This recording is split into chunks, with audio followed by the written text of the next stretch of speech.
Light is a cheerful teenager who has always dreamt of becoming a successful adventurer so that he can give his family a life of luxury. To achieve his goal, he leaves his small village and heads to the city to register as an adventurer. But things are not easy for him. In this world, the goddess created 9 races, and humans are considered the lowest among them. As a result, they are always at the receiving end of racism, and Light experiences that as soon as he steps foot in the city. A beastman adventurer rudely tells him to get off the road, and Light can only apologize, even though he wasn't really blocking his way. Anyway, once he reaches the guild, he registers himself as an adventurer, and the receptionist tells him that newcomers like him receive the F rank initially. She asks if he has a gift that can play a role in his assessment, and Light eagerly affirms. He tells her that his gift is called Unlimited Gacha, and he can basically pull stuff out of his since explaining is not enough. Light decides to demonstrate and summons his gacha device, which he immediately activates. The gacha rolls out a fork card,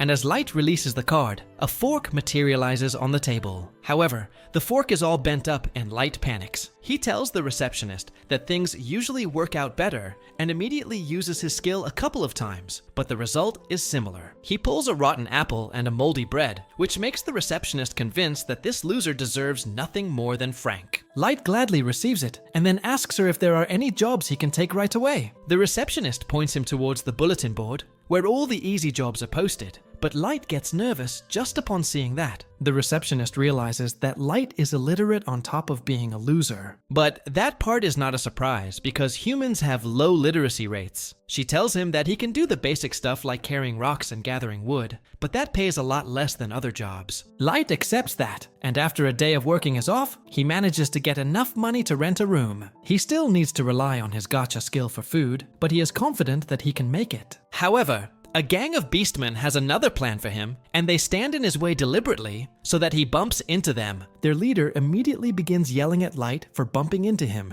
and getting his clothes dirty. Before taking away his purse, Light panics, asking him to return the money because he won't have a place to stay otherwise, but the wolfman simply punches him away, telling him that he needs to pay for his laundry. The beastmen leave lying in a puddle of mud, and everyone who passes by tells him to sleep in the dirty slums with the rest of the humans. Light feels really hopeless at this point, but then suddenly, someone stretches a helping hand towards him. He instinctively takes the hand of the pretty elf in front of him, but realizes 1 second later that his own hand was covered in mud. Light falls back, apologizing to the elf for dirtying her hand, but she tells him that it is fine. She assures him that she won't hurt him, but years of racism and discrimination doesn't let him believe that. To prove her point, the elf woman suddenly kneels down and hugs him, and Light is left speechless. Even as the people on the road mock the elf for stooping so low for the sake of a human, she helps Light back on his feet. Behind the elf, there is a group with people from different races, and they introduce themselves as the party named Conquered of Tribes. They explain that they are a party formed with one member from each species that the goddess created, and they were missing a human. The beastman Garu introduces himself first, followed by the elf woman Sasha,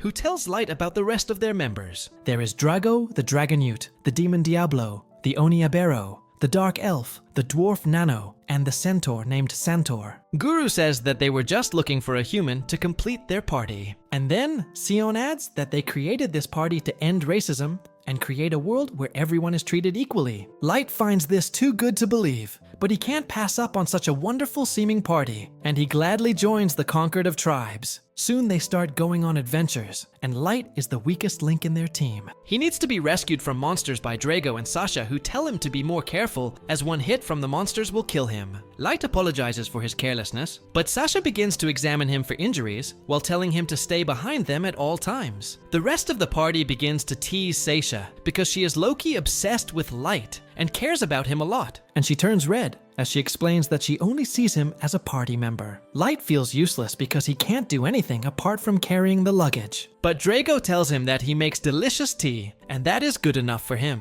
Light is really happy to hear this, and he cheerfully follows the team deeper into the dungeon. Soon, they come to an open space with only one entry, and Exit and the party members look at each other before deciding that this is the perfect place for their plan. Unaware of what the plan is, Light begins preparing to brew tea for everyone when Drago approaches him and tells him that he is being fired from the party. Light can't even process that statement and asks, what did he even do to get kicked from the party? and the beastman Garu tells him that he is being fired because doesn't do anything. Everyone tells Light how useless and stupid he is, and even Sasha acts disgusted at him. The rest of the party start throwing insults at Light and the human race. Light thinks that this has got to be some kind of prank, but they tell him that no one has got free time to play pranks on a worthless piece of trash like him. He asks why they were behaving so nicely with him till now in that case, and they reply that it was just acting. Drago tells him that their superiors noticed his Gift Unlimited gacha and thought that he could be a maestro. That's why they ordered the Conquered of Tribes to keep a close eye on them. But once they determined that Light's gift was worthless and he couldn't be a maestro, they gave the signal to dispose of him. Sasha is the one who is most relieved that they no longer have to keep Light around, because if he was actually a maestro,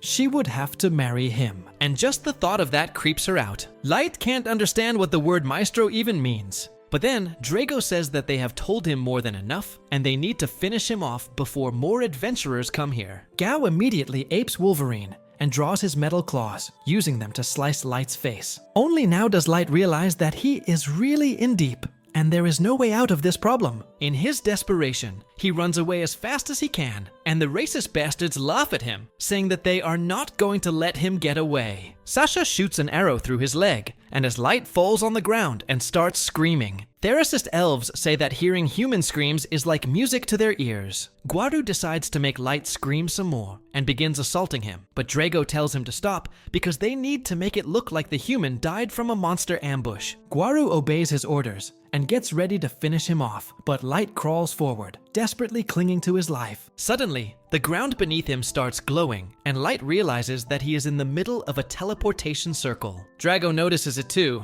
and orders Gao to finish him off quickly. But before he can reach Light, the teleportation circle does its job and takes him away. However, the situation doesn't get much better for Light, even after he is saved from the backstabbing traders. The teleportation trap takes him to a random location in the dungeon, and he knows that the moment a monster finds him, he is dead. He begins to remember his family as he wonders what did he do to deserve being betrayed. He thinks about how nicely everyone treated him before they decided to backstab him. He now understands that their kind behavior was just an act, so he would completely believe them, and they showed their real colors at the end. He is really furious and channels his rage to become a reason to survive. He gets up swearing that he will get revenge on those bastards and tear them apart with his own hands. Well, before he can throw out more cuss words at them, Light hears a low growl coming from behind him, and as he turns around, he finds a level 1000 monster glaring at him. He freaks out on seeing the monster because it is something straight out of a fairy tale. Light realizes that he was teleported to the lowest floor of the dungeon, and he low-key had a better chance of surviving his party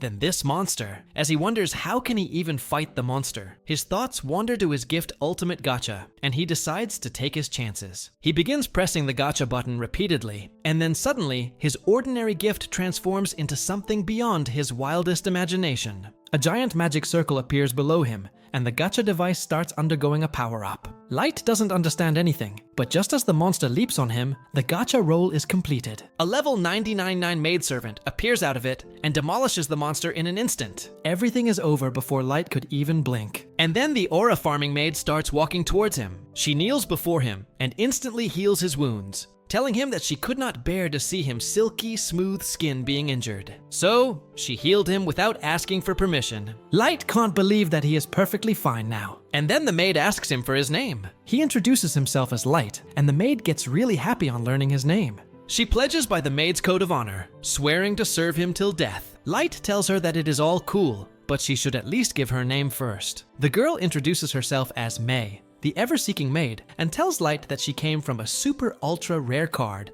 in his unlimited gacha. Well, Light refuses to believe that a level 9A99 maid would come out of his worthless gift, but May asks permission to use her appraisal skill on his gift, so read the finer details. He immediately grants her the permission, and May uses her sharing in to find that his abilities are hidden under a very strong concealment, and anyone below her level can't even see them. She tells Light that his ultimate gacha is much more useful than he thinks. The cards it rolls highly depend on the mono density of his location. And as it turns out, there is another rarity class beyond May's super ultra rarity. May explains that the mana density of the surface is really poor, but in the depths of the dungeon, the air is full of mana, which allowed her to pull her. She commends Light's bravery in coming to the depths of the dungeon alone to unleash the full potential of her gift, and he tells her that he is a loser who couldn't even get near the dungeon on his own. He begins crying as he tells her how his party betrayed him in the dungeon. He starts whining and about how they promised they wanted to create a world free of discrimination just to trick him, and then swears to get vengeance on them. May suddenly hugs him, saying that she can't understand what he has been through, but she will do whatever he wants, and destroying the bastards who hurt him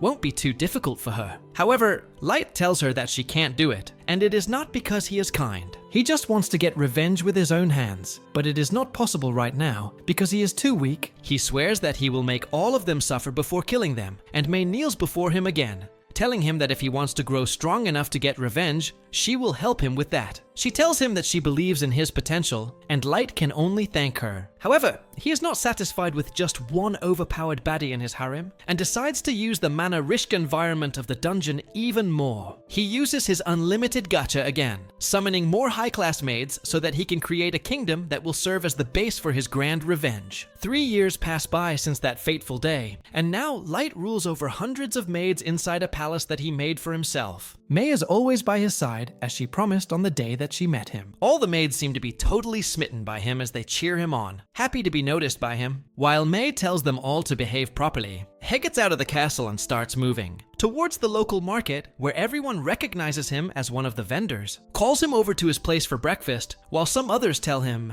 about the shortage of snack foods in the country. Light promises to deal with the problem soon, while May tells him not to worry with such small tasks, as she will make sure the logistic problem is rectified as soon as possible. Light realizes that he will have to create a new system for dealing with the logistics, since the population of this place has increased several folds over the last 3 years. He asks May, where are the rest of his legendary summons? And May replies that Yuki the Beast Tamer is busy crafting maps of the area near the dungeons, scouting the forests for any trouble. Light thinks about all the monsters roaming around in the forests, but knows that they would pose no trouble to a genius beast tamer like her. May continues by claiming that Ellie the Mage is hard at work trying to create the special magic in line with his grand plan. Light wonders whether Ellie will be able to deal with this, since there are so many complexities in the magic spells that he asked her to create. Light asks after Naz the Vampire Knight, who is excellent at close combat, but a little bit of a dumb in other areas. May replies that she gave her the job to patrol the castle grounds,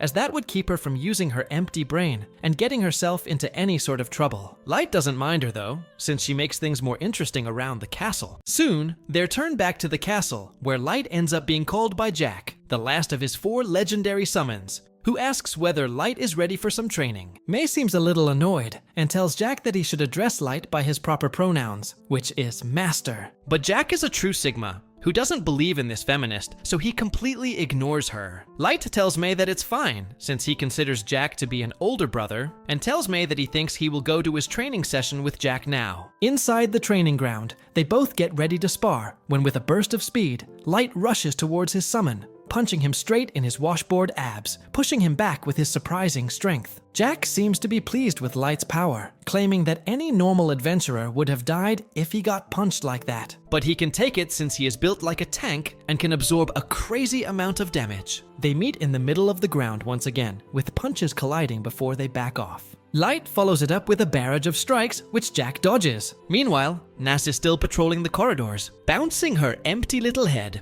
when she is greeted by some of the other maids who start sweet-talking her, claiming that they all feel safe since Naz is always there patrolling and making sure that there is no danger lurking around the corner. Naz becomes overjoyed, which is what the maids wanted, as they decide to play a prank on her, as they suggest that she should go and make sure that Light's bed chambers are secured and nothing wrong is going on there. Naz thinks of it as a terrific idea and heads towards the bedroom. But when she tries to open it, May emerges from within. Naz asks May what she was doing inside Light's bedroom, since he must be away at training at this time. May immediately starts blushing, claiming that she was trying to clean the room while he was away. Naz tells her that she must check the room for any danger. But before May could tell her off, Naz enters the room and notices the bed being all ruffled. She empty-headedly claims that it looks like someone was on the bed sniffing the pillows and rolling around, and asks May whether she made it look like that intentionally. May decides to use her dumb brain to her advantage, and confidently claims that it's her special bed-making style. Naz gets impressed by this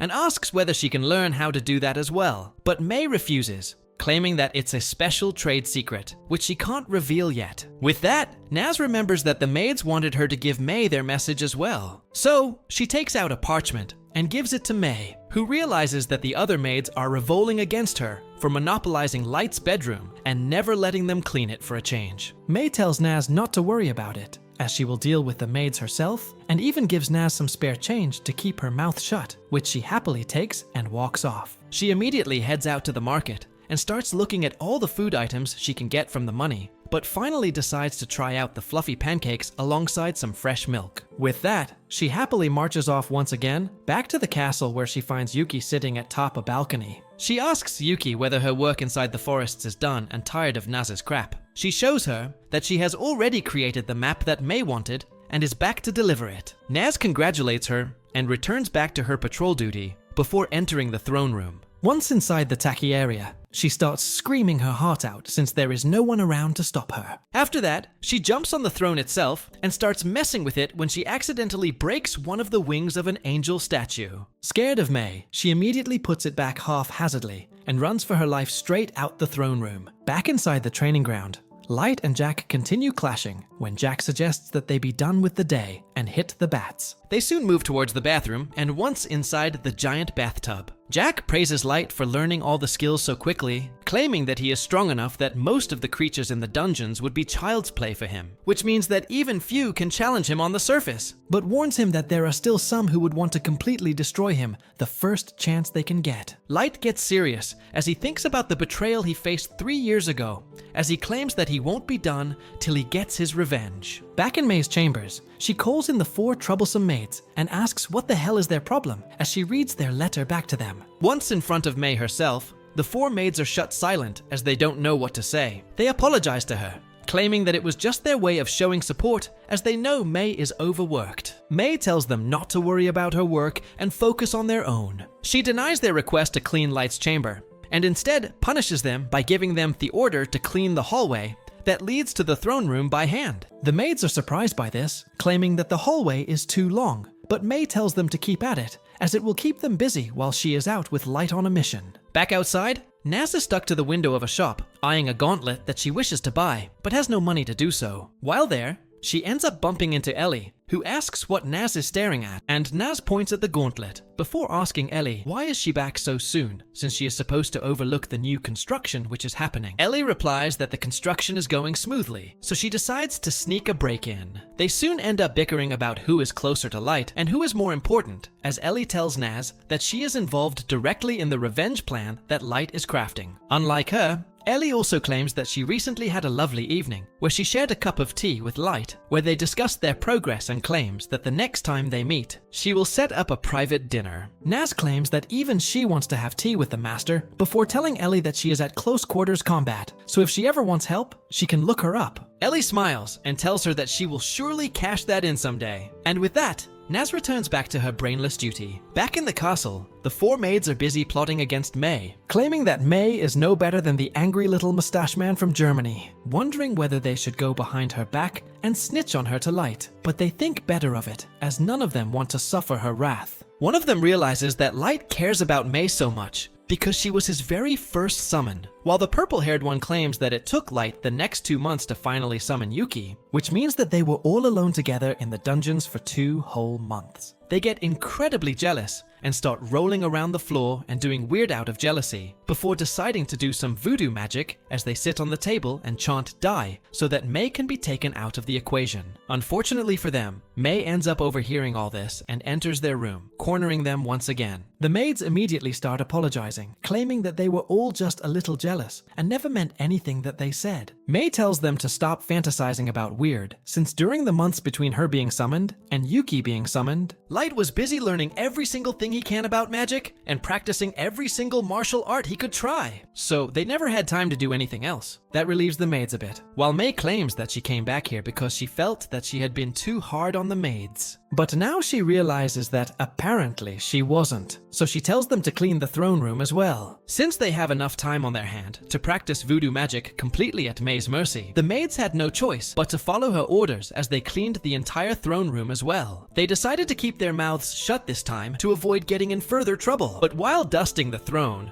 the green-haired idiot ends up knocking the piece of angel wing, which was broken by Nos. The piece falls to the floor, and the maids get horrified, thinking that it was their fault, and wondering what May will do to them. The next morning, Light enters the dungeon, only to find Naz, Ellie, and Yuki already waiting for him. He bids them good morning, while Naz and Ellie already start bickering. Suddenly though, a monster emerges from the shadows, and suddenly Light freezes as he realizes that it's a hellhound. He knows that he is much stronger than before, but the trauma from that day still haunts him, as his blood dries up every time he sees the beast. His party, however, has no fear as they all get enraged at the fact that the hellhound got Light all upset. Naz gets ready to chop it into small pieces, while Ellie asks for permission to eradicate the entire species of hellhounds from this world. And Yuki wonders whether she could somehow find hell and push this monster directly into the deepest pits. Just their aura sends the monster whimpering back as it realizes just how outmatched it is. Light, however, calms his party down as he regains his composure and slowly moves towards the monster, giving it a pat. He knows that even if he gave the order jokingly, his legendary summons would actually eradicate the entire race from the world. He then turns towards them, claiming that they need to move towards the surface as they are going to begin their plan of revenge today. But that's where this video ends. Remember to like and subscribe to the channel. Thanks for watching, and I'll see you next time.